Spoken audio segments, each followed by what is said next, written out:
ಬೆಂಗಳೂರು ದಕ್ಷಿಣ ತಾಲೂಕು ಯಶವಂತಪುರ ವಿಧಾನಸಭಾ ವ್ಯಾಪ್ತಿಗೆ ಬರುವ ತಾವರೆಕೆರೆ ಹೋಬಳಿಯ ಮಾದಪಟ್ಟಣದಲ್ಲಿ ಇವತ್ತು ದೊಡ್ಡ ದುರಂತವೊಂದು ಸಂಭವಿಸಿ ಹೋಗಿದೆ.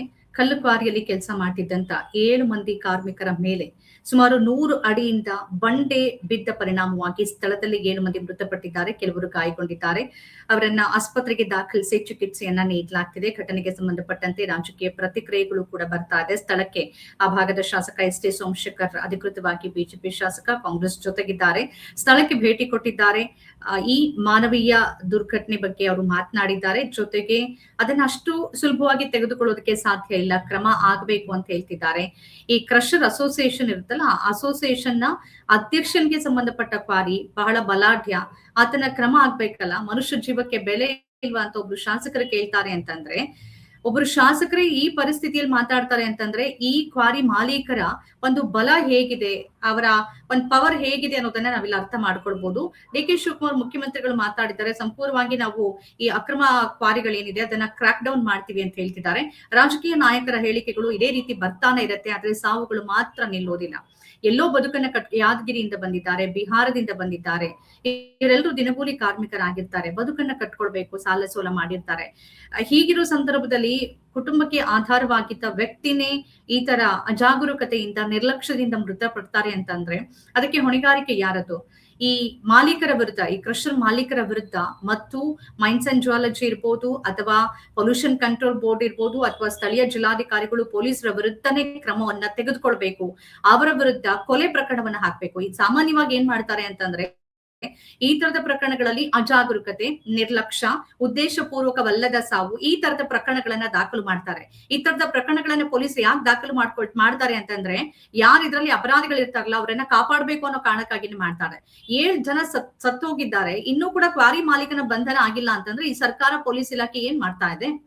ಗೃಹ ಸಚಿವರು ಇದಕ್ಕೆ ಉತ್ತರ ಕೊಡ್ಬೇಕು. ಪ್ರಿಯಾಂಕ್ ಖರ್ಗೆ ಅವರು ಹೇಳ್ತಾ ಇದ್ದಾರೆ, ಇದನ್ನ ಮೈನ್ಸ್ ಅಂಡ್ ಜಿಯಾಲಜಿ, ಗಣಿ ಮತ್ತು ಭೂವಿಜ್ಞಾನ ಇಲಾಖೆ ನೋಡ್ಕೊಳ್ಳುತ್ತೆ ಅಂತ. ಒಂದು ಕ್ರೈಮ್ ಆಗಿದೆ, ಅದು ಯಾವುದೇ ಇಲಾಖೆಗೆ ಸಂಬಂಧಪಟ್ಟಿರ್ಲಿ, ಬಟ್ ಕ್ರೈಮ್ ಆದ ಸಂದರ್ಭದಲ್ಲಿ ಒಂದು FIR ಆಗಿದೆ. FIR ಅನ್ನ ನಿರ್ಲಕ್ಷ್ಯತೆ ಅಂತ ಹಾಕಿದ್ರಿ, ಕೊಲೆ ಪ್ರಕರಣವನ್ನ ದಾಖಲಿಸಿ ಅವ್ರ ವಿರುದ್ಧ ಸರಿಯಾದ ಕ್ರಮ ತೆಗೆದುಕೊಂಡಿರ್ಲಿಲ್ಲ, ಮಾರ್ಗಸೂಚಿ ಅನುಸರಿಸಿರ್ಲಿಲ್ಲ ಅಂತ ಗಣಿ ಮತ್ತು ಹಾಗಾದ್ರೆ ಇವರು ಇನ್ಸ್ಪೆಕ್ಷನ್ ಮಾಡಿರ್ಲಿಲ್ವಾ, ಕ್ರಮ ತೆಗೆದುಕೊಂಡಿರ್ಲಿಲ್ವಾ? ಅಂದ್ರೆ ನಿಯಮಿತವಾಗಿ ಈ ತರದ ಕ್ವಾರಿಗಳಲ್ಲಿ ಈ ಕ್ವಾರಿಗಳಿಗೆ ಪರ್ಮಿಷನ್ ಇತ್ತು. ಕಾವೇರಿ ಮತ್ತು ಬಸವೇಶ್ವರ ಕ್ವಾರಿ ಅಂತ ಇದು, ಮತ್ತು SR ಸ್ಟೋನ್ಸ್ ಅಂತ. ಇಲ್ಲಿ ಕೆಲಸ ಒಂದು 20 ವರ್ಷಕ್ಕೆ 30 ವರ್ಷಕ್ಕೆ ಲೈಸೆನ್ಸ್ ಅನ್ನ ತಗೊಂಡಿದ್ರು. 2015ರಲ್ಲಿ ಕೆಲವು ಲೈಸೆನ್ಸ್ ರಿನಿವಲ್ ಆಗಿತ್ತು, ಕೆಲವು ಆಗಿರ್ಲಿಲ್ಲ. ಆದ್ರೆ ಪರ್ಮಿಷನ್ ಅನ್ನ ತಗೊಂಡಿದ್ರು 2030ಕ್ಕೆ 35ಕ್ಕೆ ಈ ತರ ತಗೊಂಡಿದ್ರು. ಆಯ್ತು, ತೆಗೆದುಕೊಂಡ ಸಂದರ್ಭದಲ್ಲಿ ಇವತ್ತು ಅಲ್ಲಿ ಗಣಿ ಮತ್ತು ಭೂವಿಜ್ಞಾನ ಇಲಾಖೆ ಅಧಿಕಾರಿಗಳೇ ಹೇಳ್ತಿದ್ದಾರೆ, ಮಾರ್ಗಸೂಚಿಗಳನ್ನ ಅವರು ಸರಿಯಾದ ರೀತಿಯಲ್ಲಿ ಪಾಲನೆ ಮಾಡಿಲ್ಲ, ಎಚ್ಚರಿಕೆ ಕ್ರಮಗಳನ್ನ ತೆಗೆದುಕೊಂಡಿಲ್ಲ, ಸುರಕ್ಷತೆಯನ್ನ ಕೈಗೊಂಡಿಲ್ಲ ಅಂತ. ಹಾಗಾದ್ರೆ ಇವ್ರ ಜವಾಬ್ದಾರರಿಲ್ವಾ? ಇಲಾಖೆಯಿಂದ ಪರ್ಮಿಷನ್ ಕೊಡೋದು ಮಾತ್ರ ಜವಾಬ್ದಾರಿನ? ಕಾಲಕ್ಕೆ ನಿಯಮಿತವಾಗಿ ಕ್ವಾರಿಯಲ್ಲಿ ಸರಿಯಾದ ಮಾರ್ಗಸೂಚಿ ಅನ್ವಯ ಕೆಲಸ ನಡೀತಿದ್ಯೋ ಇಲ್ವೋ ಅನ್ನೋದನ್ನ ತಿಳ್ಕೊಳ್ಳೋದು ಈ ಅಧಿಕಾರಿಗಳ ಕೆಲಸ ಅಲ್ವಾ? ಅದನ್ನ ಅವ್ರು ಮಾಡ್ಬೇಕಿತ್ತಲ್ವಾ? ಮಾಡಿಲ್ಲ ಅಂತಂದ್ರೆ ಅವರನ್ನ ಇಲ್ಲಿ ಹೊಣೆಗಾರರನ್ನಾಗಿ ಮಾಡ್ಬೇಕಾಗತ್ತಲ್ಲ. ಈ ದೇಶದಲ್ಲಿ ಏನಾಗಿದೆ ಅಂತಂದ್ರೆ ಬಡವರ ಜೀವಕ್ಕೆ, ದಿನಗೂಲಿ ನೌಕರರ ಜೀವಕ್ಕೆ ಬೆಲೆನೇ ಇಲ್ಲ. ಎಲ್ಲೋ ಗುಡ್ಡ ಕುಸಿತು, 4 ಜನ ಮಣ್ಣಡಿಯಾದ್ರು, ಸತ್ರ, 5 ಲಕ್ಷ ರೂಪಾಯಿ ಮುಖ್ಯಮಂತ್ರಿ ಪರಿಹಾರ ನಿಧಿ. ಈ ತರ ದೊಡ್ಡ ಸುದ್ದಿ ಆಯ್ತಾ? ಎಕ್ಸ್ಕ್ರೇಷಿ ಅಂತ ಹೇಳಿ ಒಂದ್ 5ರಿಂದ 10 ಅಥವಾ 30, 20 ಲಕ್ಷ ಕೊಟ್ಬಿಟ್ಟು ಸುಮ್ನಾಗ್ಸೋದು. ಮೆಟ್ರೋದಲ್ಲಿ ಬಿದ್ ಸತ್ರ ಇಷ್ಟು ಪರಿಹಾರವನ್ನ ಘೋಷಣೆ ಮಾಡೋದು. ಸತ್ತೋರೆಲ್ಲರೂ ಕೂಡ ಬಡವರಾಗಿರ್ತಾರೆ ನೋಡಿ. ಈ ದೇಶದಲ್ಲಿ ಬಡವರ ಜೀವಕ್ಕೆ, ದುರ್ಬಲರ ಜೀವಕ್ಕೆ ಬೆಲೆ ಇಲ್ಲ ಅನ್ನೋದು ಮತ್ತೆ ಮತ್ತೆ ಸಾಬೀತಾಗ್ತಾನೆ ಇದೆ. ಇಲ್ಲಿ ತನಕ ಯಾಕೆ ಬಂಧನ ಆಗಿಲ್ಲ? ಕ್ವಾರಿ ಮಾಲೀಕನ ಬಂಧನ ಆಗ್ಬೇಕಲ್ವಾ? 7 ಜನ ಸತ್ತೋಗಿದ್ದಾರೆ ಅಂತಂದ್ರೆ ಇಲ್ಲಿ ತನಕ ಬಂಧನ ಮಾಡಿಲ್ಲ ಅಂತಂದ್ರೆ ಯಾವ ಮುಖ ಇಟ್ಕೊಂಡು ಮುಖ್ಯಮಂತ್ರಿಗಳು, ಗೃಹ ಸಚಿವರು ಮತ್ತು ಇತರ ಅಧಿಕಾರಿಗಳು, ಸಚಿವರುಗಳು, ಪ್ರತಿನಿಧಿಗಳು ಮಾತಾಡ್ತಾರೆ? ಇದು ಪ್ರಶ್ನೆ ಅಲ್ವಾ? ಜೊತೆಗೆ ಇನ್ನೊಂದು ಮಾಹಿತಿಯನ್ನ ಕೊಡ್ಬೇಕು ನಿಮ್ಗೆ. ಏನು ಅಂತಂದ್ರೆ ಇದೇನು ಮೊದಲ ಪ್ರಕರಣ ಅಲ್ಲ, ಮತ್ತೆ ಇದು ಕೊನೆಯದು ಕೂಡ ಆಗಿರೋದಿಲ್ಲ. 2020-22ರ ನಡುವೆ ಕರ್ನಾಟಕದಲ್ಲಿ ಇದೇ ಸ್ಯಾಂಡ್ ಮೈನಿಂಗ್ ಮತ್ತು ಸ್ಟೋನ್ ಕ್ವಾರಿಗಳಲ್ಲಿ ಕೆಲಸ ಮಾಡ್ತಾ ಮೃತಪಟ್ಟವರ ಸಂಖ್ಯೆ ಬರೀ 2 ವರ್ಷದಲ್ಲಿ ಸಿಕ್ಕಿರೋದು ನಮ್ಗೆ 31 ಸಾವುಗಳು ಸಿಕ್ಕಿದೆ. ಶಿವಮೊಗ್ಗದಲ್ಲಿ 6, ಚಿಕ್ಕಬಳ್ಳಾಪುರದಲ್ಲಿ 6 ಮತ್ತು ಇತರ 12 ಸಾವುಗಳು ಇದರಲ್ಲಿ ಸೇರ್ಪಡೆ ಆಗತ್ತೆ. ಇತ್ತೀಚಿನ ಬೆಳಗಾವಿ ಘಟನೆಯನ್ನು ಕೂಡ ನಾವು ಸೇರಿಸ್ಕೊಳ್ಬಹುದು. ಮಂಡ್ಯ, ಕೋಲಾರ, ಮಾಲೂರು ಇತರ ಸ್ಥಳಗಳಲ್ಲಿ ಒಬ್ಬೊಬ್ಬರು ವ್ಯಕ್ತಿಗಳು ಈ ತರ ಮೃತಪಟ್ಟಿದ್ದಾರೆ. ಅಂದ್ರೆ ಇದೇ ಕಾರಣಕ್ಕಾಗಿ ಇದೇ ಕೆಲಸವನ್ನ ಮಾಡ್ತಿದ್ದ ಸಂದರ್ಭದಲ್ಲಿ ಮೃತಪಟ್ಟಿದ್ದಾರೆ. ಜೊತೆಗೆ ಇನ್ನೊಂದು ಪ್ರಮುಖವಾಗಿ ಇವರೆಲ್ಲರೂ ನಾನು ಆಗ್ಲೇ ಹೇಳ್ದಂಗೆ ದಿನಗೂಲಿ ನೌಕರರಾಗಿರ್ತಾರೆ, ಬಿಹಾರದಿಂದ ಬಂದಿರ್ತಾರೆ. ಇವತ್ತು ಮೃತಪಟ್ಟವರು ಬಿಹಾರ ಮತ್ತು ಯಾದಗಿರಿ ಮೂಲದ ನೌಕರರು ಅಂತ ತಿಳಿದು ಬರ್ತಾ ಇದೆ. ಇವತ್ತಿನ ಘಟನೆ ಸಂದರ್ಭದಲ್ಲೂ ಎಲ್ಲರೂ ಮಾತಾಡ್ತಿದ್ದಾರೆ. ಕೆಲವರು ಈಗ ಚಲವಾದಿ ನಾರಾಯಣ ಸ್ವಾಮಿ ಅವರು ಬಿಜೆಪಿ ಅವರು ಹೇಳ್ತಿದ್ದಾರೆ ಏನು ಅಂತ ಅಂದ್ರೆ ರಾಜಕಾರಣಿಗಳಿಗೆ ಸೇರಿದೆ ಕೆಲವು ಕ್ವಾರಿಗಳು ಅಂತ. ಈ ಅಕ್ರಮ ಮೈನಿಂಗ್ ಗಣಿಗಾರಿಕೆ ಮತ್ತು ಈ ಅಕ್ರಮ ಕ್ವಾರಿಗಳ ಬಗ್ಗೆ ಕರ್ನಾಟಕದ ವಿಧಾನಸಭೆ ಒಳಗೇನೆ ಹಲವಾರು ಬಾರಿ ಚರ್ಚೆ ಆಗಿದೆ. ಚರ್ಚೆ ಆದ ಸಂದರ್ಭದಲ್ಲಿ ಯಾವ ಸರ್ಕಾರ ಅಧಿಕಾರದಲ್ಲಿರುತ್ತೋ ಅವ್ರು ಉತ್ತರ ಕೊಡ್ತಾರೆ ಏನು ಅಂತಂದ್ರೆ ನಾವು ಅಕ್ರಮವಾಗಿ ಏನೆಲ್ಲ ನಡೀತಿದೆ ಅದನ್ನೆಲ್ಲವನ್ನ ನಾವು ಮುಗಿಸ್ಬಿಡ್ತೀವಿ ಅಂತ. ಆದ್ರೆ ಯಥಾ ಪ್ರಕಾರವಾಗಿ ಅದ್ ನಡೆಯುತ್ತೆ. ಇದು ಕಾನೂನುಗಳಿದೆ, ಇದನ್ನ ತಡೆಗಟ್ಟೋದಕ್ಕೂ ಇದೆ. ಕಾರ್ಮಿಕರ ಮತ್ತು ಅಲ್ಲಿ ದಿನಗೂಲಿ ನೌಕರರ ಹಿತವನ್ನ ಕಾಪಾಡೋದಕ್ಕೆ ಕಾನೂನುಗಳು ನಮ್ಮಲ್ಲಿ ಬೇಕಾದಷ್ಟಿದೆ. ಮೈನ್ಸ್ ಆಕ್ಟ್ ಇದೆ, ಫ್ಯಾಕ್ಟರೀಸ್ ಆಕ್ಟ್ ಇದೆ, building and other construction workers act ಇದೆ.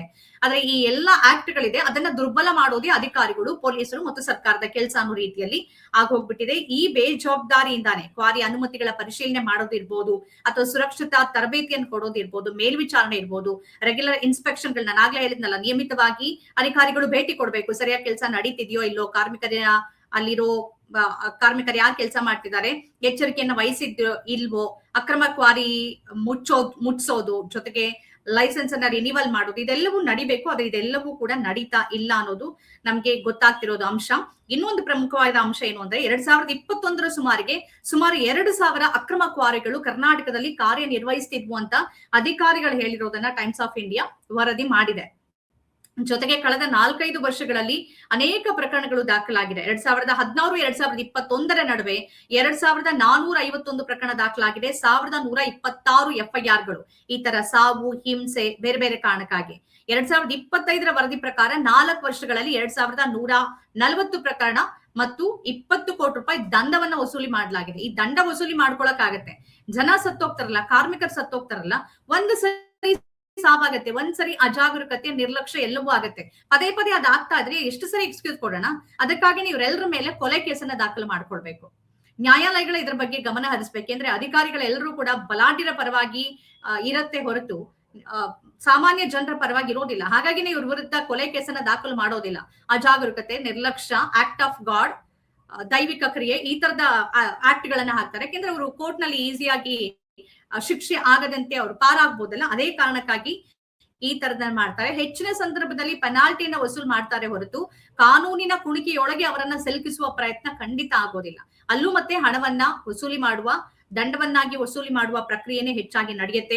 ಕರ್ನಾಟಕ ಹೈಕೋರ್ಟ್ ಮತ್ತು NGT ಸ್ವಯಂ ಪ್ರಕರಣಗಳಿದೆ, ನಿರ್ದೇಶನ ಇದೆ. ಉದಾಹರಣೆಗೆ ಬೆಂಗಳೂರು ಏರ್ಪೋರ್ಟ್ ಬಳಿಯಲ್ಲಿ ಇದೇ ರೀತಿ ಕ್ವಾರಿಗೆ ಸಂಬಂಧಪಟ್ಟಂತೆ ನಿಷೇಧವನ್ನ ಹೇರಲಾಯಿತು. ಅನುಷ್ಠಾನ ಮಾಡಬೇಕು ಕಾನೂನುಗಳನ್ನ ಅಂತಂದ್ರೆ ಆ ಅನುಷ್ಠಾನ ಮಾಡೋದಕ್ಕೆ ಅಧಿಕಾರಿಗಳು, ಸರ್ಕಾರ ಸಿದ್ಧವಿರೋದಿಲ್ಲ. ಏನೇನೋ ಸಬೂಬ್ ಹೇಳ್ಕೊಂಡ್ ಬರ್ತಾರೆ. ಬಲಾಢ್ಯರನ್ನ ಕಾಪಾಡ್ಬೇಕಲ್ಲ, ಅದೇ ಕಾರಣಕ್ಕಾಗಿ ಈ ತರದನ್ನ ಮಾಡ್ಕೊಂಡ್ ಬರ್ತಾ ಇದ್ದಾರೆ. ಇದೆಲ್ಲವೂ ನಿಲ್ಬೇಕು ಅಂತಂದ್ರೆ ಜನಸಾಮಾನ್ಯರು ಪ್ರಶ್ನೆ ಕೇಳ್ಬೇಕು, ನ್ಯಾಯಾಲಯದ ಮಧ್ಯ ಪ್ರವೇಶ ಕೂಡ ಆಗ್ಬೇಕು. ಎಷ್ಟು ಸಾವುಗಳನ್ನ ಈ ದೇಶದಲ್ಲಿ ನಾವು ನೋಡ್ಬೇಕು, ಎಷ್ಟು ಸಾವುಗಳನ್ನ ರಾಜ್ಯದಲ್ಲಿ ನೋಡ್ಬೇಕು. ಸತ್ತಾಗ ಆಸ್ಪತ್ರೆಗೆ ಭೇಟಿ ಕೊಡೋದು, ಒಂದು ಏನು ಅಂತಾರಲ್ಲ, ಒಂದು ಕಣ್ಣೀರ್ ಹಾಕಿದ ರೀತಿಯಲ್ಲಿ ಮಾಡೋದು, ನಮಗ್ ಬೇಸರ ಆಗಿದೆ, ಸಂತಾಪ ಸೂಚಿಸ್ತೀವಿ ಅಂದ ತಕ್ಷಣ ಮುಗಿದೋಗ್ಬಿಡತ್ತ. ಆ ಕುಟುಂಬ ಇಡೀ ಜೀವನವನ್ನ ಕಣ್ಣೀರಲ್ಲಿ, ಮತ್ತು ಹಲವಾರು ಕುಟುಂಬಗಳಿಗೆ ಒಂದು ಆಶ್ರಯನೇ ಕಳೆದು ಹೋಗ್ಬಿಡತ್ತೆ. ನೀವು ಕೊಡೋ 5-10 ಲಕ್ಷ ಅವ್ರ ಜೀವನ ಖಂಡಿತ ಬರೋದಿಲ್ಲ. ಜೀವ ಕಳ್ಕೊಂಡಿರ್ತಾರಲ್ಲ, ಅದ್ರ ಹೊಣೆಗಾರಿಕೆಯನ್ನು ಯಾರಾದ್ರೂ ವಹಿಸ್ಲೇಬೇಕಲ್ಲ. ದುಡ್ಡಿನಿಂದ ನೀವು ಅವ್ರ ಹೊಣೆಗಾರಿಕೆಯನ್ನ ಜೀವನ ಕೊಂಡ್ಕೊಳ್ಳೋದಕ್ಕೆ ಸಾಧ್ಯನಾ? ಖಂಡಿತ ಸಾಧ್ಯ ಆಗೋದಿಲ್ಲ. ಇನ್ನಾದ್ರೂ ಕೂಡ ಎಚ್ಚೆತ್ಕೊಳ್ಬೇಕು. ಇವ್ರ ವಿರುದ್ಧ ಕೊಲೆ ಪ್ರಕರಣವನ್ನೇ ದಾಖಲು ಮಾಡ್ಬೇಕು. ಆಗ ಮಾತ್ರ ಬುದ್ಧಿ ಬರೋದಕ್ಕೆ ಸಾಧ್ಯ. ಈ ಸಾವುಗಳಿಗೆ ನ್ಯಾಯ ಖಂಡಿತವಾಗ್ಲೂ ಬೇಕಿದೆ. ನಮ್ಮ ಕಾರ್ಯಕ್ರಮಗಳನ್ನ ನೀವು ನೋಡ್ತಾ ಇದ್ರೆ ನಮ್ಮ ಚಾನೆಲ್ ಅನ್ನ ಸಬ್ಸ್ಕ್ರೈಬ್ ಮಾಡಿ, ಪಕ್ಕದ ಬೆಲ್ ಐಕಾನ್ ಒತ್ತಿ ನಮ್ಮನ್ನ ಬೆಂಬಲಿಸಿ. ಹಾಗೆ ನಮ್ಮ ಕಾರ್ಯಕ್ರಮಗಳನ್ನ ಲೈಕ್ ಮಾಡಿ, ಕಮೆಂಟ್ ಮಾಡಿ, ಅದನ್ನ ಬೇರೆಯವರಿಗೂ ವಾಟ್ಸ್ಆಪ್ ಮೂಲಕ ಶೇರ್ ಮಾಡಿ. ನೀವು ಹೀಗೆ ಮಾಡಿದಾಗ ನಮ್ಮ ಚಾನೆಲ್ ಇನ್ನಷ್ಟು ಮತ್ತಷ್ಟು ಜನರಿಗೆ ತಲುಪಲು ನೀವು ನಮ್ಮೊಂದಿಗೆ ಸಹಕರಿಸಿದ ಹಾಗಾಗುತ್ತೆ. ಇದು ನೀವು ಯಾವುದೇ ಖರ್ಚಿಲ್ಲದೆ ಕೆಲವೇ ಸೆಕೆಂಡುಗಳಲ್ಲಿ ನೀಡಬಹುದಾದ ಸಹಕಾರ. ಧನ್ಯವಾದಗಳು.